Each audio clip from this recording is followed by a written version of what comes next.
It's not new tax. People have to understand that it is merely a tax system that will replace the present sales and service tax that has been implemented in Malaysia for over the last 30 years. You know, from 72 on the service tax in 1972, and for the service tax in 1975. So it's been here that taxes, the two type of taxes, since almost 30 years ago. But we thought that these two taxes has some flaws, some problem in terms of efficiency. Therefore, we have to adopt a more efficient, reliable tax systems that will cover up, broaden our tax base, so that our tax system be more efficient and accurate in as far as tax administration is concerned. That's why we started to embark on this initiative about having to introduce GST in Malaysia for about a long time ago. We have been talking about this since in the 90s. 89 when Tun Daim. In 1989, when the then Minister of Finance talked about the possibility of introducing GST in Malaysia. And as we all know that we are not the only country in the world that is going to do GST. There are already about 160 countries doing this, meaning if there are 160 countries, there must something it is good from this system. So therefore, we study this carefully, and we hope that the general public will be educated through the program that we are now developing, so that they are fully aware of what they are going to expect from the implementation of GST. As we all know, the rate for GST is only 6%, and the present service tax is 6% as well. And whereas for the goods and services tax, the rate goods sales tax, the rate is either 5 or 10%.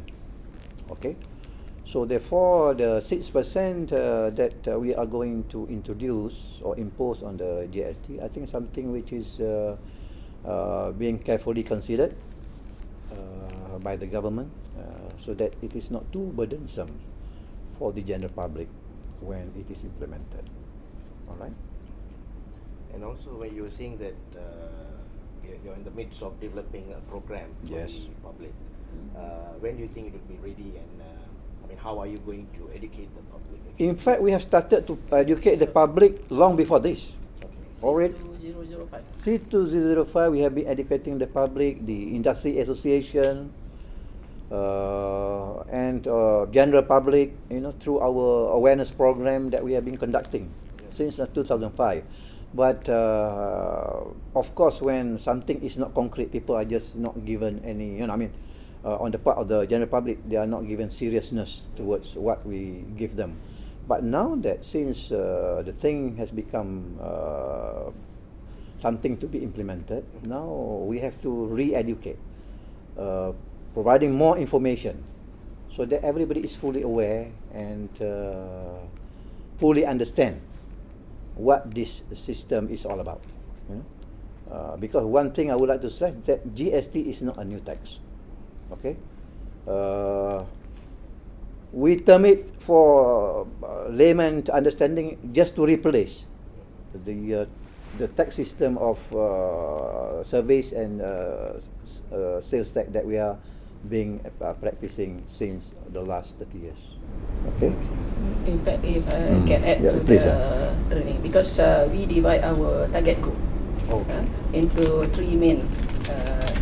You have the consumers, the government, and the business. Okay.